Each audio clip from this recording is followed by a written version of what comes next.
We just got up here about 3 hours ago. We met a nice fellow named Rich who had come up by himself for Labor Day weekend. All three of them had come up the previous night, which we were going to do, but we figured at 12 o'clock at night would be a little too dangerous for a full night hike. So we settled down and bunkered down at the trailhead and decided to come up about 6:30 this morning. It was brutal. I won't lie, it was absolutely brutal. It was probably about 100 at 7 a.m. at the base when we took off. And luckily it maintained that temperature as we rose up through Surprise Canyon to our final destination, Panamint City. It took about 7 hours, and there were periods of time where water rations essentially ran out completely. And we were nervous at one point that if we had to go another 30 minutes, we'd have to wait for a day of rescue. Otherwise, we would have surely passed away and been skeletons in another piece of history of Panamint City. But we made it. We found water, and we are here now enjoying and relaxing the beauty that is.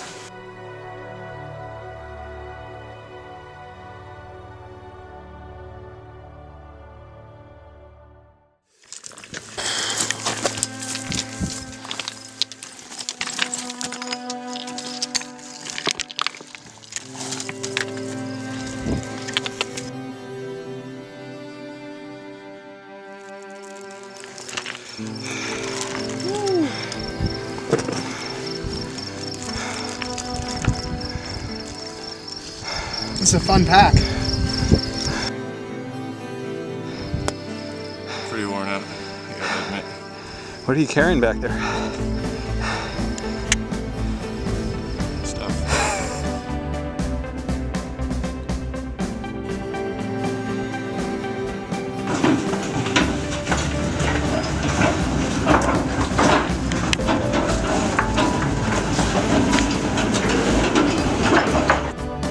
Stress my feet nothing all week.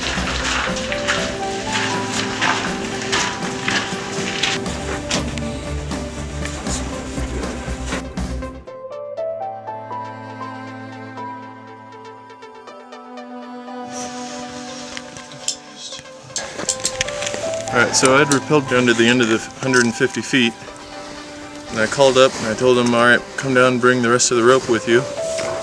So he was getting ready to come down. I had tied a figure 8 on a bight on the end of the rope and clipped into it. And there was still about 4 feet of slack, and I was just chilling there. And then when he pulled the rope up to get ready to clip on, he had pulled all the slack out and was pulling against it. So I reached down and unclipped it, and he pulled the line up above my head. So I'm sitting there, there's ladder rails going down right next to me. I kind of grabbed on around them, and I kept trying to grab onto a rail, and it would break off. My feet were starting to slide out from under me, so I just wedged in against the ladder and I was just chilling there. So by the time Dav comes down, he's a little ways above me, and he's working on getting the rope out and stuff.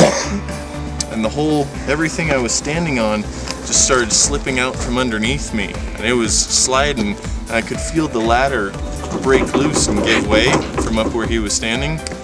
And it just started sliding down a little bit, and I was like, Dav! Throw down the rope! Throw down the rope, Dav! And he just took the end of it that he had and just tossed it down. And he threw it down to me and I grabbed onto it, and the whole ladder system went falling down the tunnel. And I lost my footing and I'm just holding on to the rope. Oh God, I was so scared too. So then Dav tied off the other rope onto that one, and we finally got the rest of the rope down. From there we rappelled down another 75 feet or so. So the entire incline was about 225 feet. Down at the bottom there was just a little, maybe 10-foot cave. There's not really anything to see at the bottom. But Dav went back up first, and I went back up and brought up the first rope, coiled it all up, hooked it off to myself, and then came up the rest of the way. On the way back up, I was coming up one of the faces, and I put my foot on one of the rungs. And the rung busted out and broke loose, and then that whole section of ladder, about 15 feet of ladder, broke off. The support beam that it had been connected to under my feet gave way, and the whole thing went sliding down the shaft right next to me. Yeah, it was really loud, roaring down the tunnel, but another, like I said, about another 15 feet of ladder just went crashing down all the way to the bottom. So, but we got back up good and safe. I have a new healthy respect for these ladder systems. I don't think anyone's been down there for a really long time, and I would be surprised to find out anyone else is going to go back down there.